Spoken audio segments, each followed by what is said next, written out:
Bhagavate Vasudevaya. Namo Bhagavate Vasudevaya.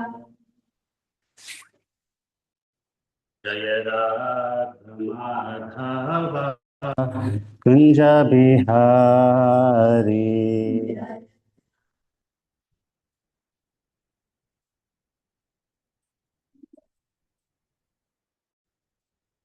Jaya Radha Madhava Kunja Bihari.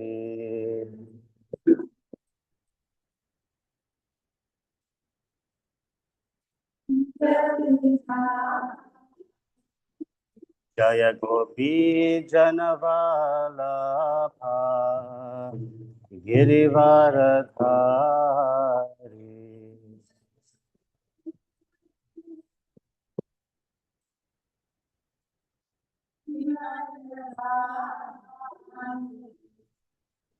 Yashodhanandana Vraja Janaranjana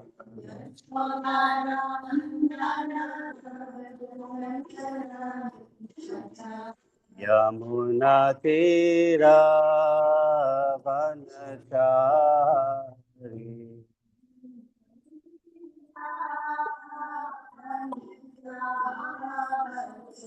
Jaya Radha Madhava Kunja Bihari.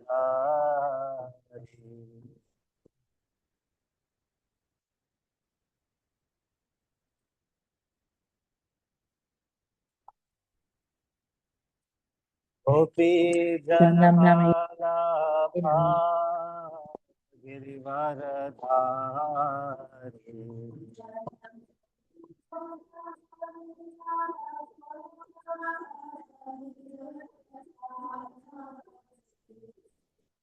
Yashodhanandana Vraja Janaranjana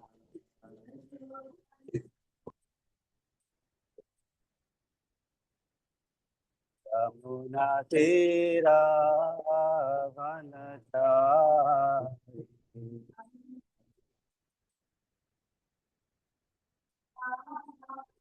Yamuna Tira Vanachari.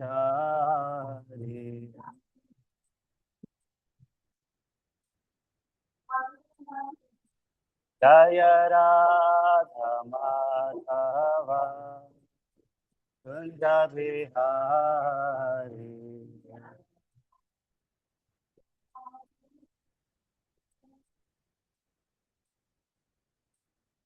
Hare Krishna, Hare Krishna, Krishna Krishna, Hare Hare, Hare Rama, Hare Rama, Rama Rama, Hare Hare.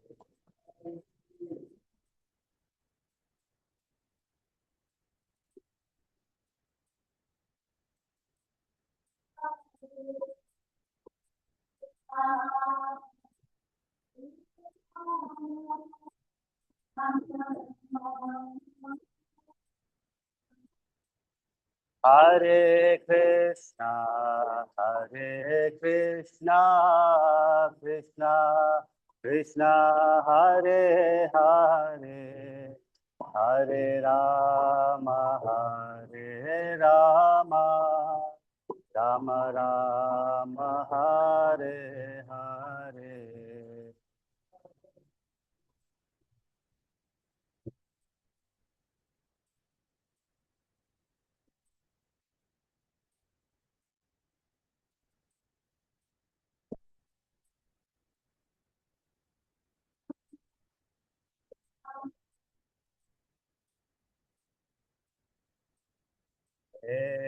Hare Krishna, Hare Krishna, Krishna Krishna, Hare Hare, Hare Rama, Hare Rama, Rama Rama, Hare Hare,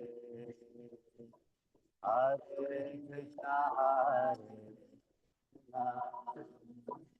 Krishna Krishna Hare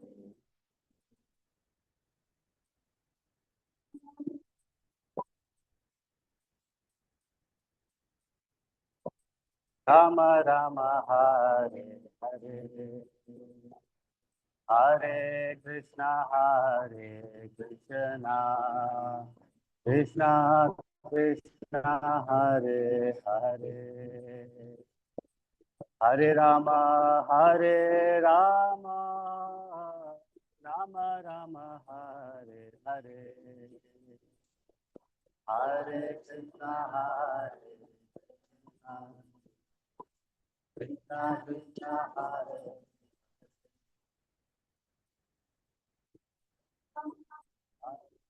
Rama Rama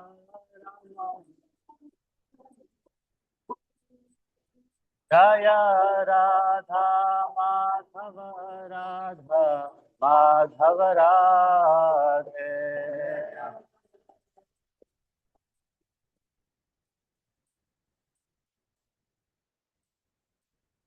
Jaya Gauranitai Gauranitai Gauranitai Jaya Gauranitai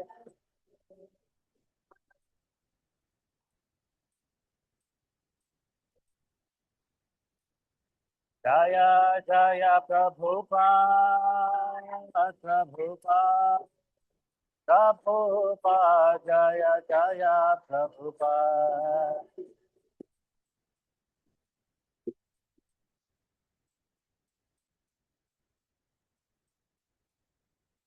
Jaya Jaya Prabhupada Prabhupada Prabhupada Jaya Jaya Prabhupada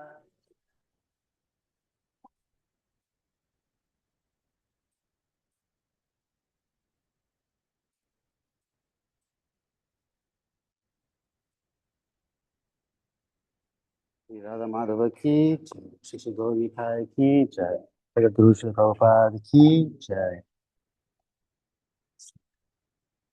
Om Namo Bhagavate Vasudevaya.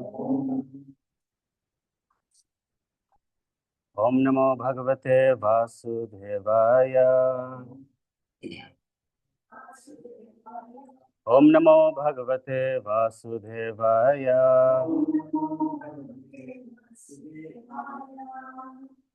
Hare Krishna and welcome to everyone for the Saturday morning Bhagavatam class. Might just do a quick sound check, Mataji, if it's okay. Just everyone online, if they can hear me.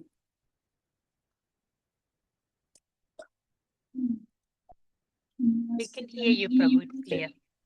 Hare Krishna, Kadamani Mataji, can you hear us online? Hare Krishna, Prabhu. We can hear you, Prabhu. I hear something. Okay, great. Thank you. So today we're reading from Canto number 5, chapter number 3, entitled Rishabh Dev's Appearance. Text number 17. Sri Bhagavanu Vacha Ahovataham Rasaya Bhavadhir Avitata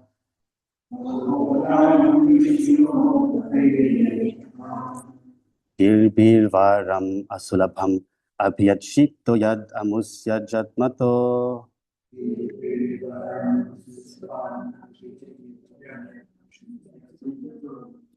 Maya Sadrisho Bhuyad Iti Maham Eva Bhirupa Kavail Yad Atapi Brahma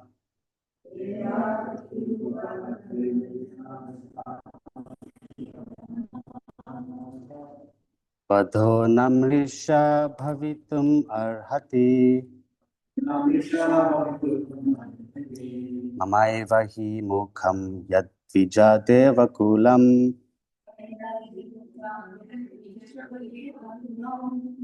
Aho pataham rasayo bhavadbhir avitata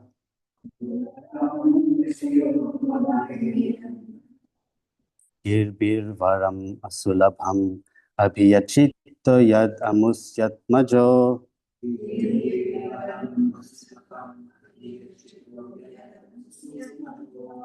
Maya sadrisho bhuyad iti maham eva bhirupa kaivalyad atapi brahma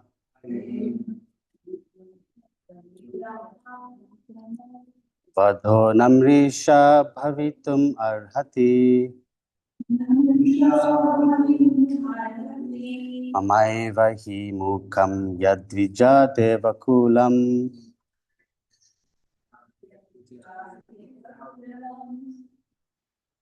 Anyone like to recite? Shri Bhagavan Vacha.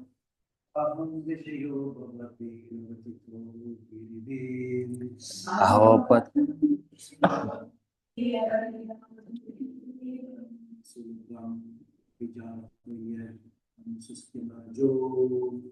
Aram asulabham abhiyachito yat amusyat majo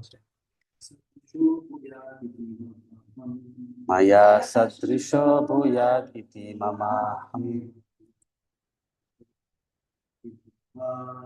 eva kaivalyat atapi brahma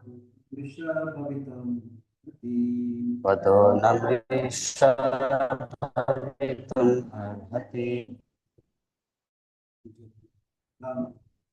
amahi mukam yad devakulam. Shri Bhagavan Vacha. Ahopataham rasayo bhavati ravi tata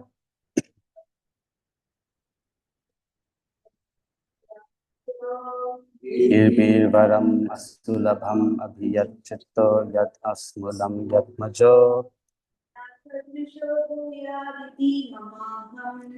Maya sadrisha bhuyat iti mamaham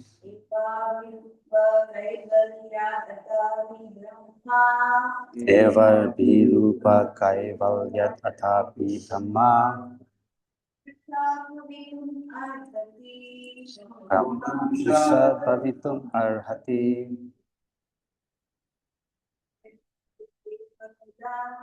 Maivahi mukam.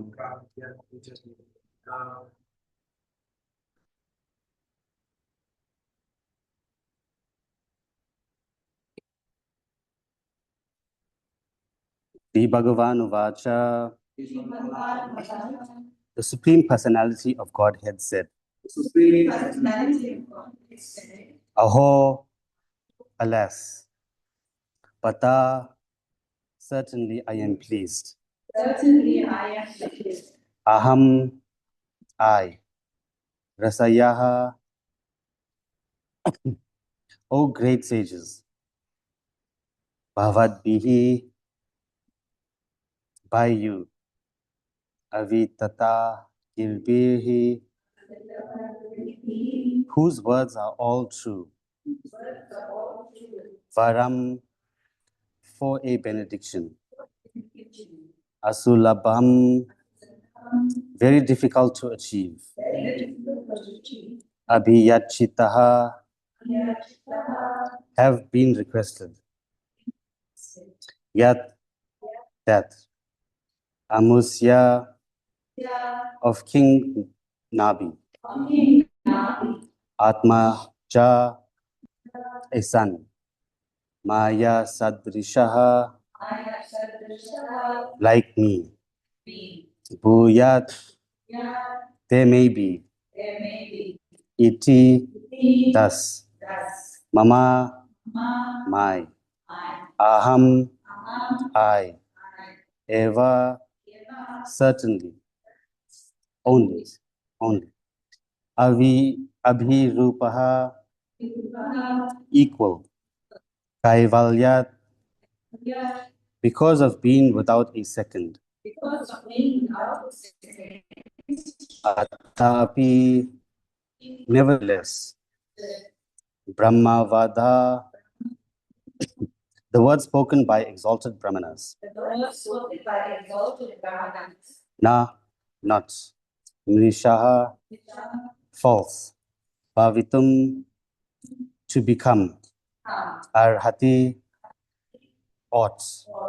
Mama, my. Eva, certainly. He, because. Mukham, mouth. Yat, that. Dvija Deva Kulam, the class of pure Brahmanas. Translation and purport by His Divine Grace, Srila A.C. Bhaktivedanta Swami Srila Prabhupada. Srila Prabhupada ki jai. Translation. So I'll just read it because it's a bit long. The Supreme Personality of Godhead said, O great sages, I am certainly very pleased with your prayers. You are all truthful. You have prayed for the benediction of a son like me for King Nabi. But this is very difficult to obtain. Since I am the Supreme Person without a second, and since no one is equal to me, another personality like me is not possible to find. In any case, because you are all qualified Brahmanas, your vibrations should not prove untrue. I consider the Brahmanas who are well qualified with Brahmanical qualities to be as good as my own mouth.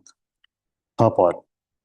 The word avitata girbihi means they whose spoken vibrations cannot be nullified.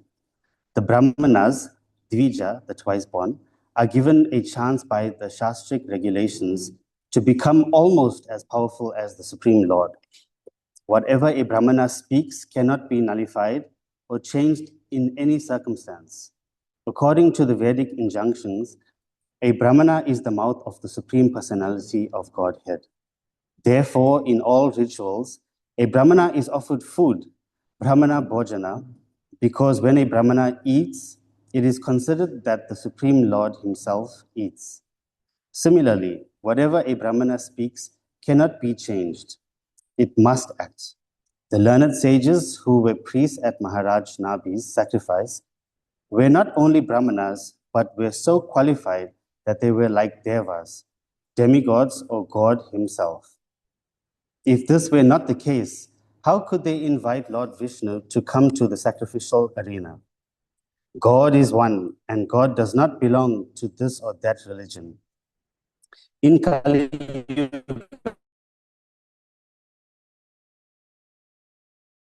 he differs from the God of others, but that is not possible. God is one, and he is appreciated according to different angles of vision. In this verse, the word Kaivalyat means that God has no competitor. There is only one God. In the Svetashvara Upanishad 6.8, it is said, Natat samas chad yad bikas chadrisyate. No one is found to be equal to or greater than him. That is the definition of God. Om Agyanat Mirandasya Gyananjana Shalakaya Chakshurun Militam Yena Tasmai Shri Gurave Namaha Shri Chaitanya Manobhistam Stapitam Yena Bhutale Swayam Rupa Kadamahya Tadati Swapadantikam Vandeham Shri Guru Shri Yuta Padakamalam Shri Gurun Vaishnavamscha Shri Rupam Sagrajatam Sahagana Raghunatham Tam Kritam Jai Shri Krishna Chaitanya Prabhu Nityananda Shri Advaita Gadadhara Shivasadi Gaura Bhakta Vrinda Hare Krishna Krishna Krishna Hare Hare Hare Rama Rama Rama Hare Hare.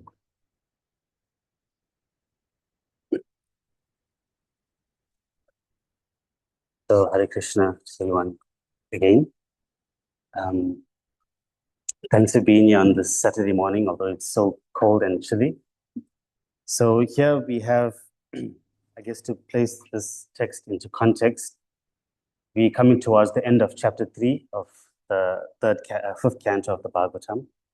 And Maharaj Nabi has been performing a sacrifice together with the Brahmanas in order to obtain the benediction of having Lord Vishnu as his son. So what has happened is the Brahmanas have been performing the sacrifice, and then Lord Vishnu actually appears in front of the assembly. And it is described how beautiful Lord Vishnu was looking. And at that time, the brahmanas that were there, they actually had, you can say, a change of hearts, because initially they were trying to perform the sacrifice in order to obtain a son for Maharaj Nabi.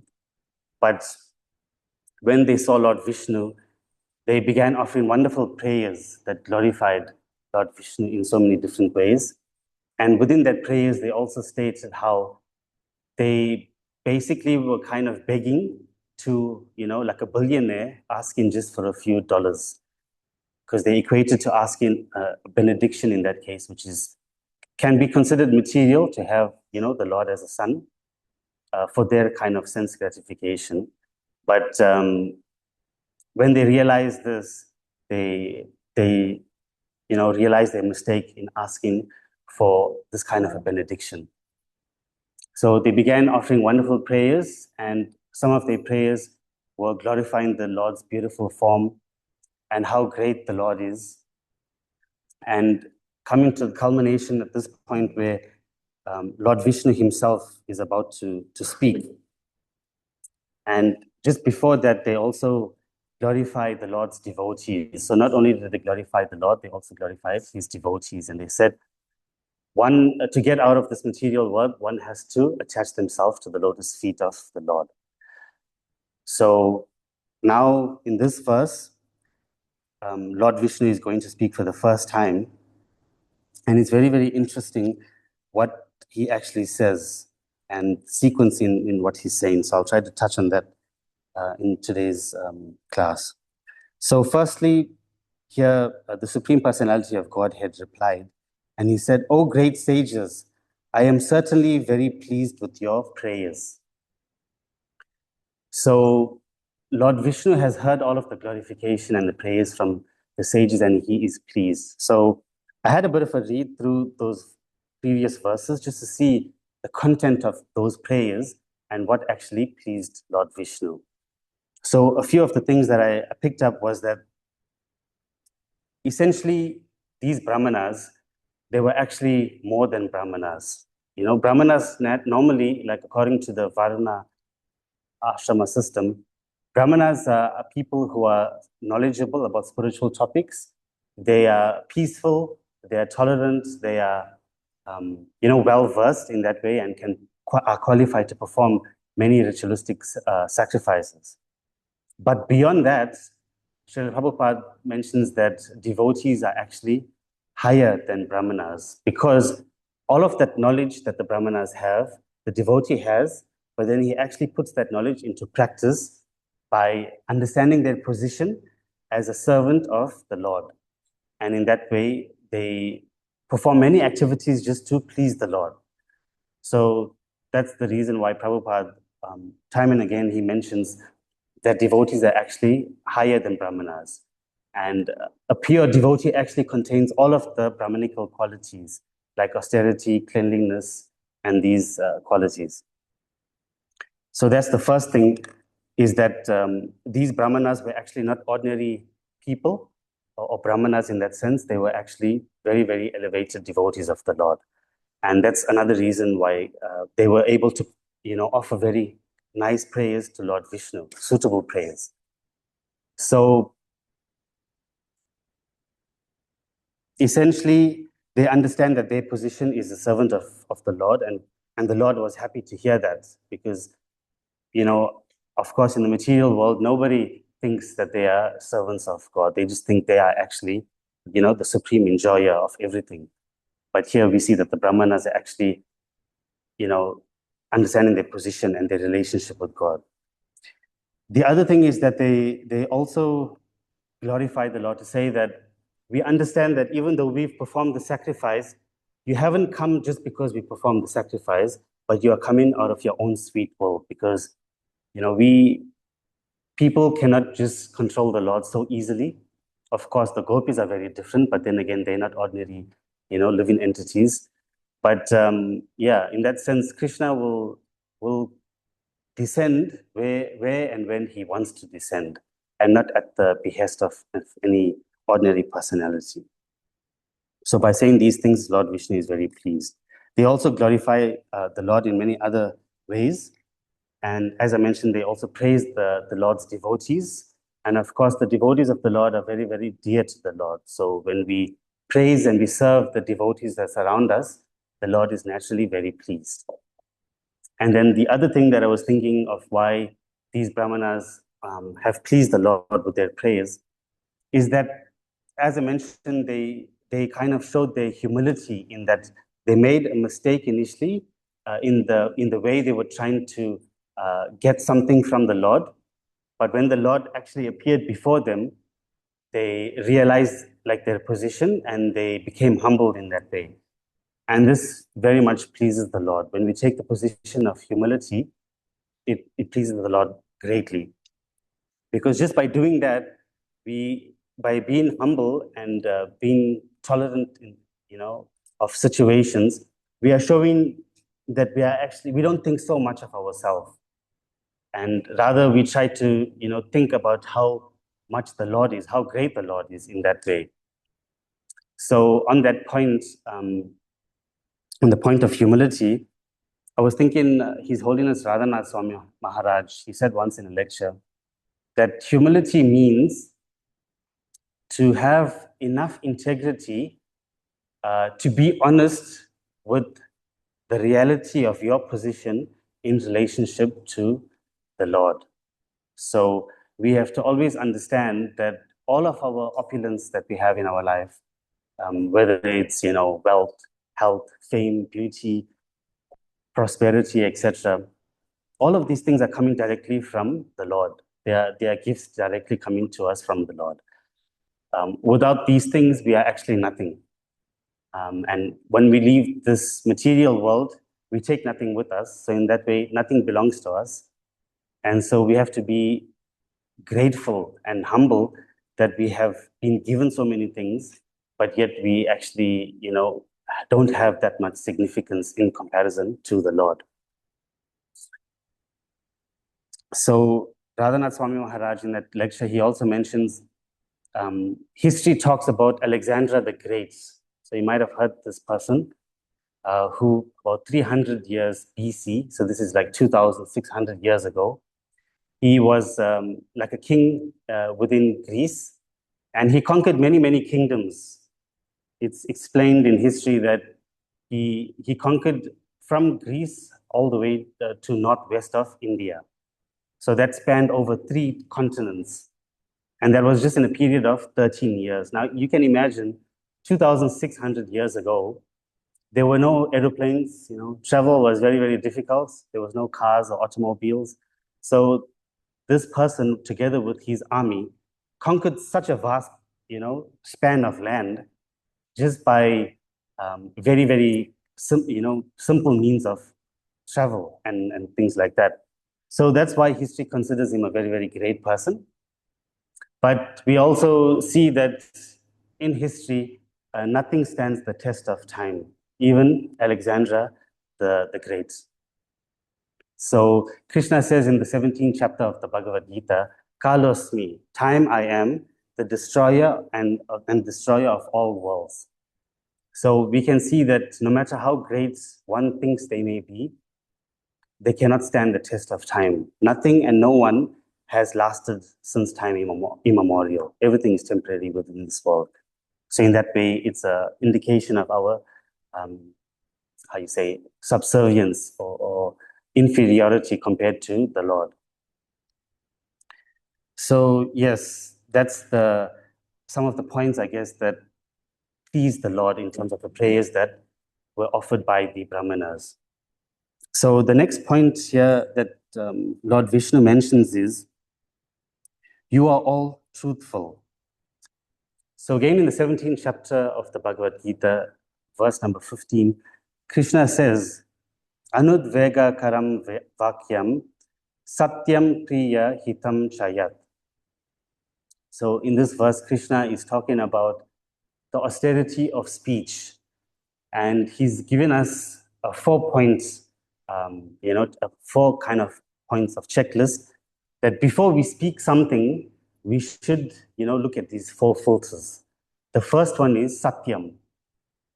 What are we saying? Is it truthful? When we speak, before we speak, we need to think, is what I'm about to say truthful? The next thing Krishna mentions is priya, which means, is it something that is endearing to somebody? Is it pleasing to the person that you're going to speak it?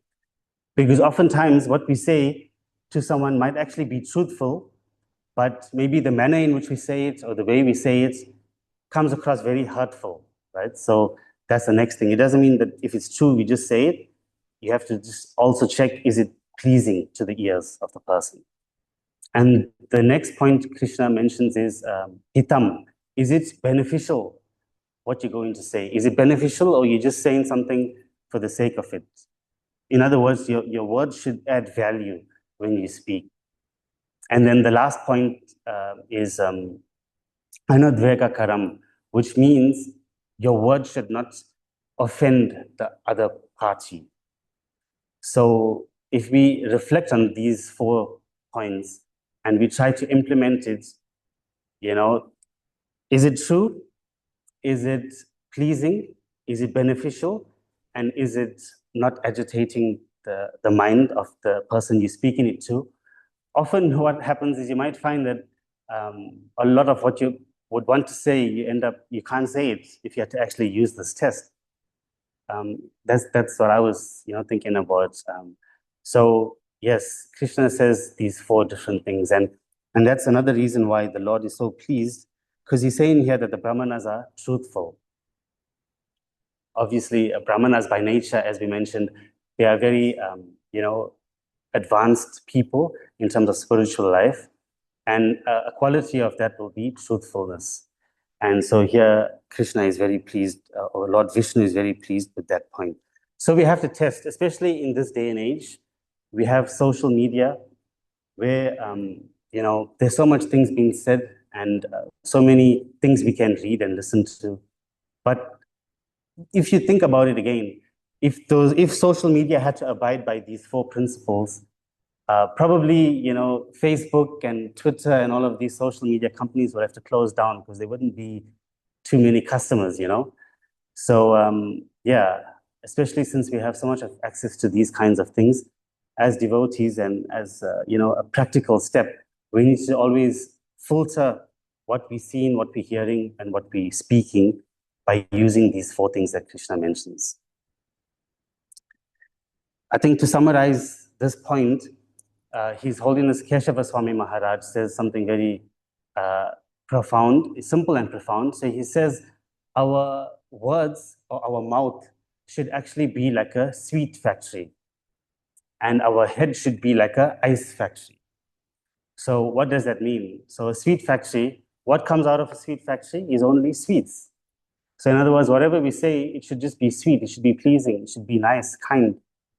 And why our head or mind should be like an ice factory is ice obviously is very cool. It's very chilled, So even if somebody says something to you that is very negative or criticizes you, your mind and your perception of that should be very cool and calm and in that sense like ice. So yes, if we can adopt this principle of having a mouth like a sweet factory and a head like an ice factory, that will be, it'll make basically the world a much more pleasant place. So the next point I wanted to mention here. So Krishna, Lord Vishnu is saying here that it's, the benediction was for a son like me, for King Nabi. But this is very difficult to obtain. Since I am the Supreme Person without a second, and since no one is equal to me, another personality like me is not possible to find. So, Lord Vishnu here is not being boastful, he's just stating the facts. So if someone is asking for a son just like the Lord, it means that the Lord has to, that son has to have all the qualities just like the Lord. Now, if you take an example in the material world mostly, if you have something and you take something out of that, that thing that you've taken it out of would be lesser in quantity. So for example, I just took out this Bhagavatam book from that shelf. And now that shelf is slightly emptier than what it was when this book was in there. Prabhupada gives the example of if you have a piece of paper and then you tear up the paper and you throw it all over the place, then that original piece of paper is no longer in existence, right? Because it's torn up into multiple pieces and thrown all over. But that is material science. But in spiritual science, basically, the Ishopanishad says, Om Purna Ada Purnamidam Purnat Purnam Udachyate Purnasya Purnam Adhaya Purnam Eva Vashishyate. So the Vedas, who are speaking these verses in the Ishopanishad, is saying, and they're glorifying the Lord, that you are perfectly complete. And because you are perfect and complete, anything that emanates from you is also complete. And even though these complete units are coming out of you, you still remain complete. So that is very different from material life, like we gave that example of the bookshelf. But Prabhupada summarized that verse in a very, very nice way. He says, 1 minus 1 in material science is, what is that about? 1 minus 1? 1 minus 1 is? 0. Yes, in material life that is true. But in spiritual life, Prabhupada says 1 minus 1 is 1. Because from the Lord, because he's complete, when he expands himself, both his expansion is complete and himself is complete. It remains complete. So in this way, here when Lord Vishnu is about now to give the benediction to come as the son, known as Rishabdev, to Maharaj Nabi, he's going to be replete with all of those qualities of the Lord. And in that way, we can understand that even though Krishna incarnates himself in so many ways, he still remains complete. There's so many different incarnations of the Lord.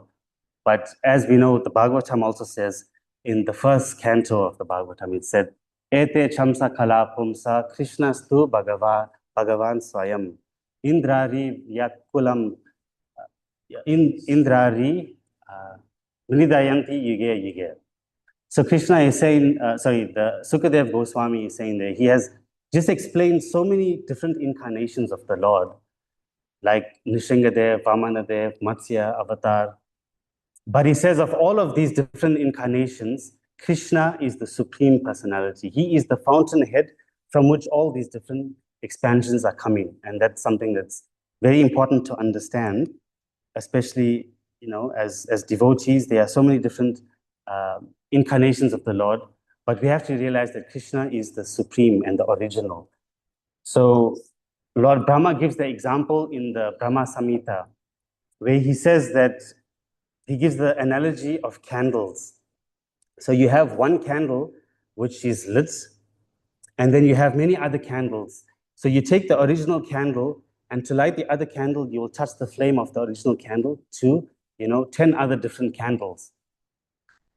And so that candle that you just lit is the same in quality as the original candle, but both the flame of the original candle and the one that you just lit are going to remain separate. So in that way, we can understand how Krishna and his expansions are non-different in that way. Now, another thing here with Krishna, Lord Vishnu is saying that no one is equal to him. So this is also a very, very important in that the Bhagavatam is full of these, instances where the asuras, they have a mentality that they are trying to compete with the Lord, that they are better than the Lord.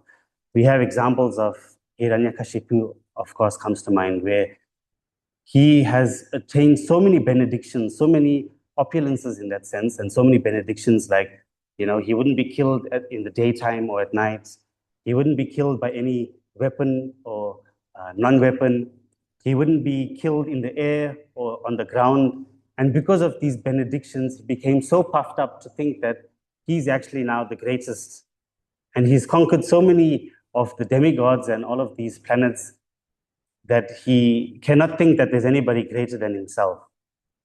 But yet we see that Krishna is so smart and so intelligent that regardless of all these wonderful benedictions that Hiranyakashipu had, Nrsingadev Bhagavan came down, and without breaking any of those boons, he still killed Hiranyakashipu. So though the asuras think that they are smarter than the Lord is obviously, innumerably or so much more significantly smarter than any living entity or a great demon in that sense. We have another example of Ravana. So Ravana was such a great demon and such a person to want to try and replace the Lord, that he even tried to steal Sita Devi, who is meant just for Lord Ram's enjoyment. But here we see Ravana is trying to take the property of the Lord and enjoy it for himself. Of course, we know he actually didn't take Sita, Sita, that personality itself. He actually, took Vedavati. But in any case, the point here is that he was trying to take the Lord's property to enjoy for himself. And at the end of the day, as you know, Lord Ram defeated him. So I was thinking that similarly, in life, when we're trying to enjoy our opulences or try to enjoy our life and, just focus on sense gratification, in that sense, we are trying to take the property and the opulence of the Lord and enjoy it for ourselves. So to the extent we do that, that's to the extent we are more like Ravana, as opposed to, Hanuman. So when you talk about Ravana, you have to talk about Hanuman, because he is the antithesis of Ravana. He's the opposite. So here we have Hanuman, who's going to Lanka to try and take the property of Lord Ram and take it back to the Lord. So to take it from, Ravana, who's trying to enjoy it for himself, and to rather take it back to the Lord where its rightful place is. So that's how we have to, as devotees of the Lord, we have to have the similar mentality of Hanumanji, because whatever opulence we have, we need to try and take it and use it to please the Lord. And that's why Srila Prabhupada is such a wonderful example of this, and he's such a, and that's why he's called the Acharya, because he's learned and he's taught by example, where he's taken whatever he had, which was actually nothing much.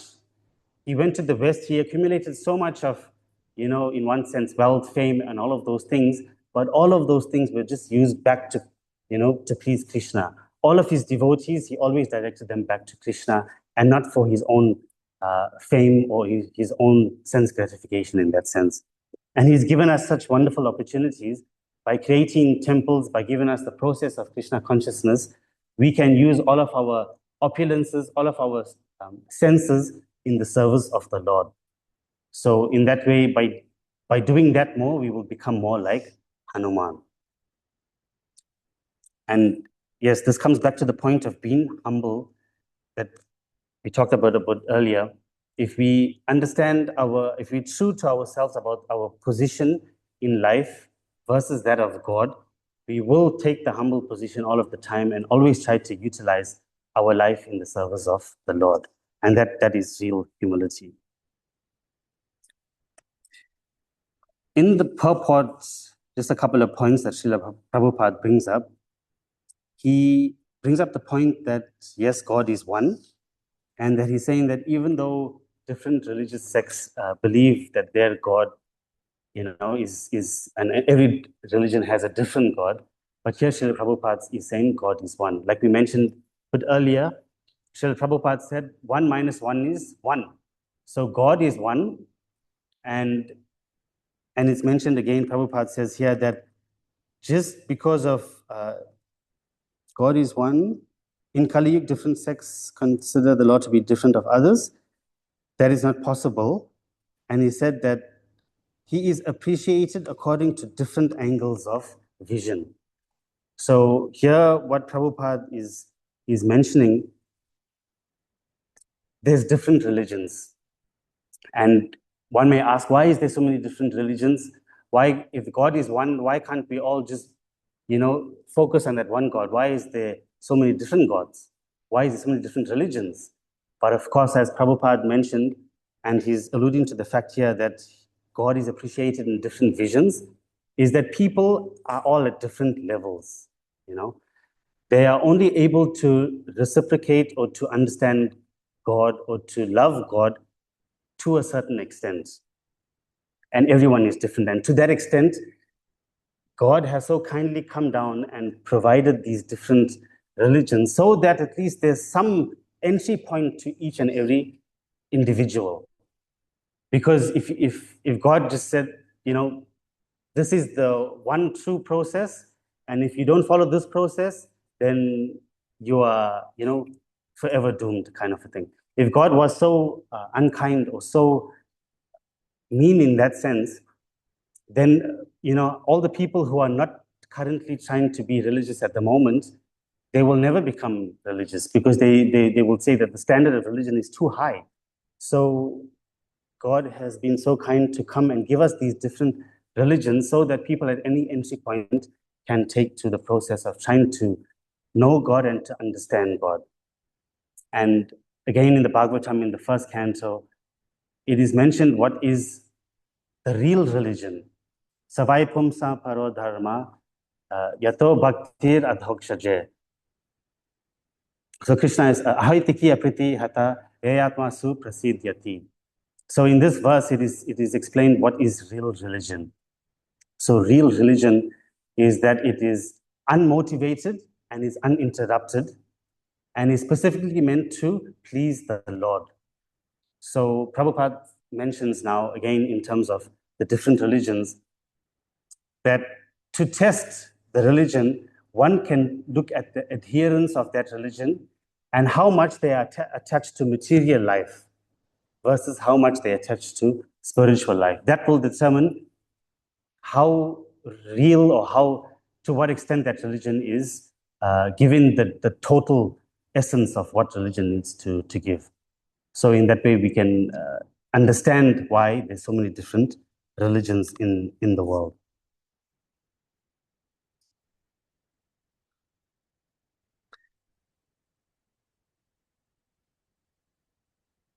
So I think that's the few points and thoughts that I had regarding this verse today.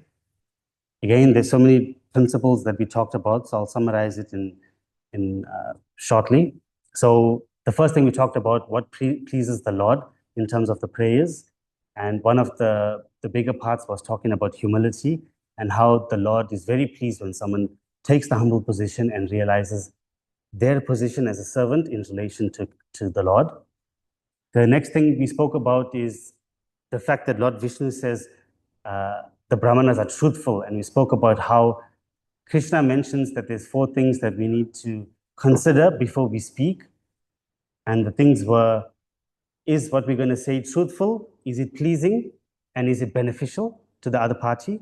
And then lastly, is it causing agitation to those, to that person? Because even if it's true, even if it's pleasing, if it's not beneficial, there's no reason to say, maybe you don't need to say it. Or at the same time, if it's agitating, if it's pleasing to one person, but then it's agitating someone else, you should also think again about not, saying it. So that's the thing there. We spoke about how,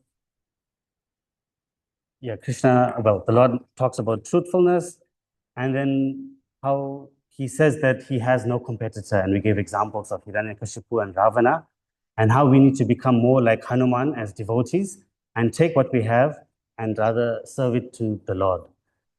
And then lastly, we talked about the different religions in the world and how having these different religions, God is actually being kind to allow each and every person everyone is very different and they are at different levels.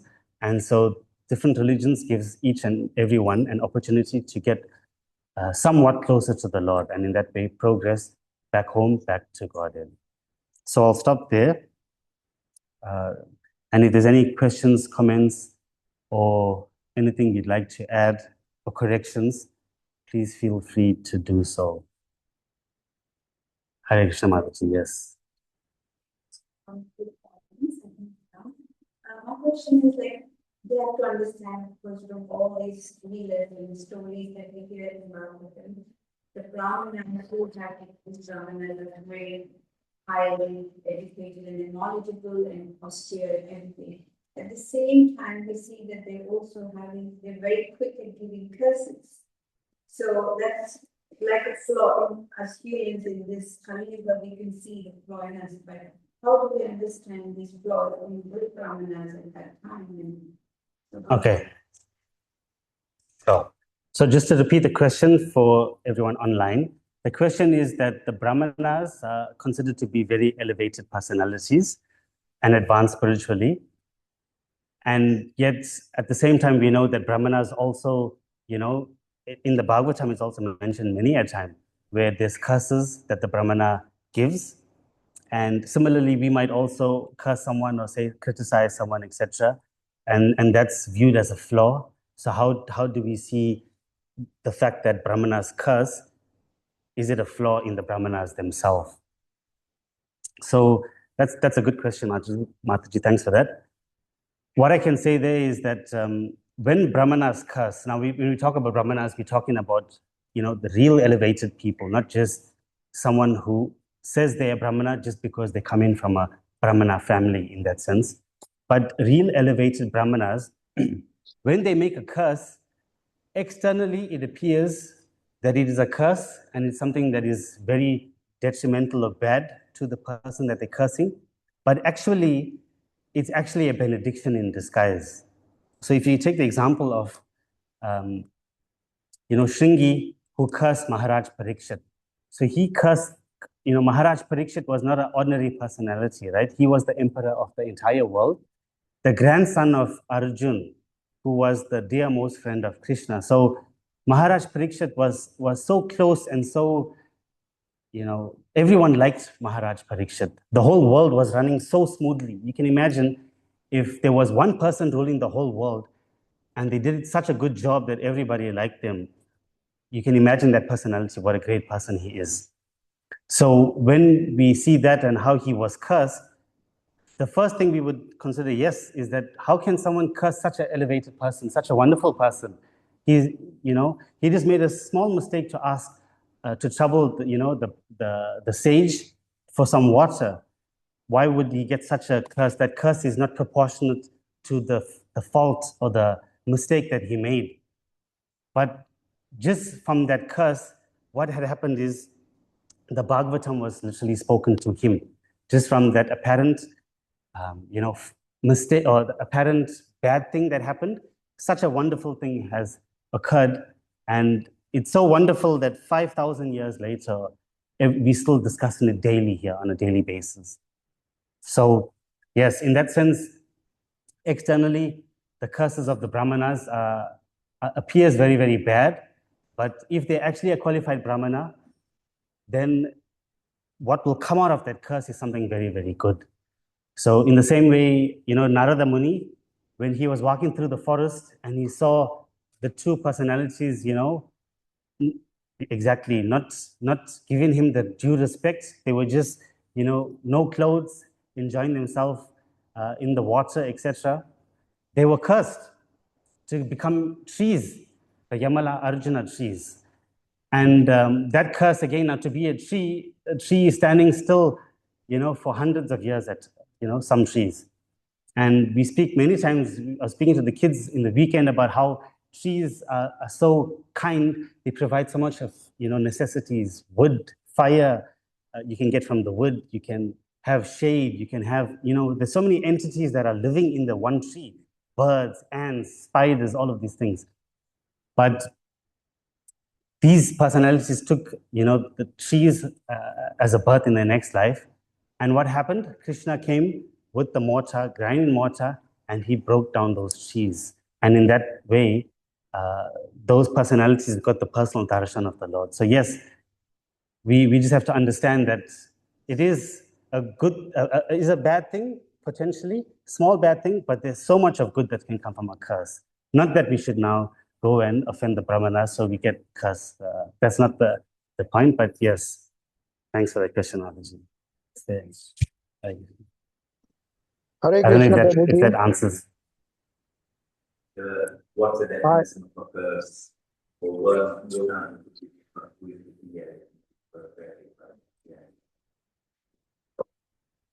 We always read very regularly that they should be more tolerant, the qualities of Brahmins. So when we hear and Yes, it's an obvious question. Yes, correct. I hope. Does that mean that the person is correct and bring them back on the show? I basically hear when somebody is offending then the person, but also there has been instances where there was no fault and the curse were given, and at that time, Lord actually threw us some money. And Exactly. Yes. So come and get forgiveness. So yes, it is a discipline. The definition of curse could be that it is for a discipline purpose. But if there is no fault and try to discipline someone, then the Lord is actually watching you and brings you back on track. You can't just be disciplining everyone, or you can't be hurting everyone to the same stage. Yes, that's a good point, But brother. again, from the word, you said that we should not be going and poking the head. Yes. That's not the case.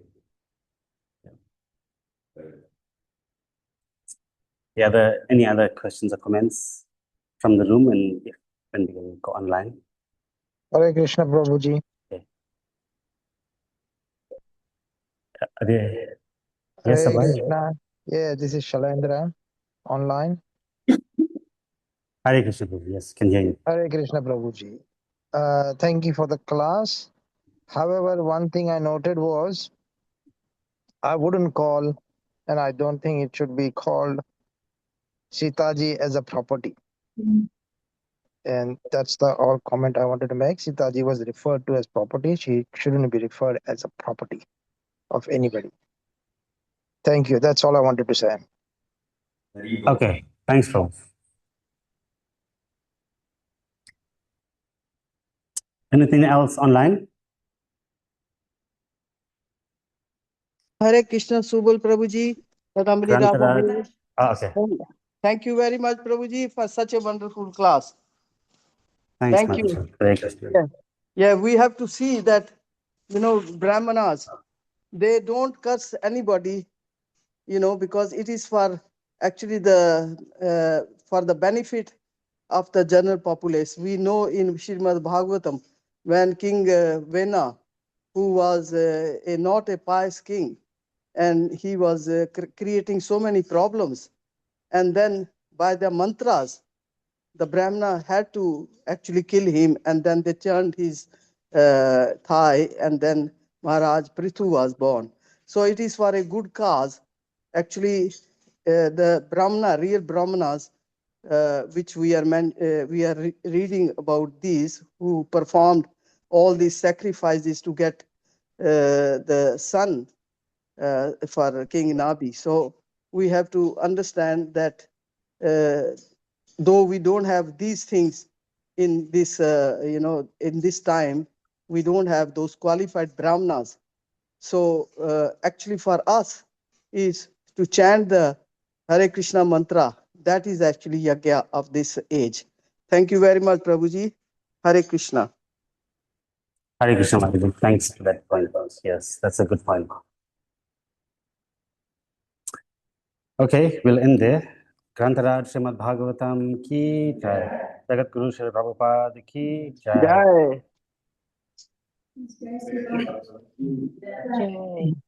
Subal Maharaj. Prabhupada ki jai. Great Subal Maharaj ki jai. Thank you, Hare Hare Krishna. Krishna. Yogini Ekadashi ki jai. Thanks for the darshan. Hare Krishna.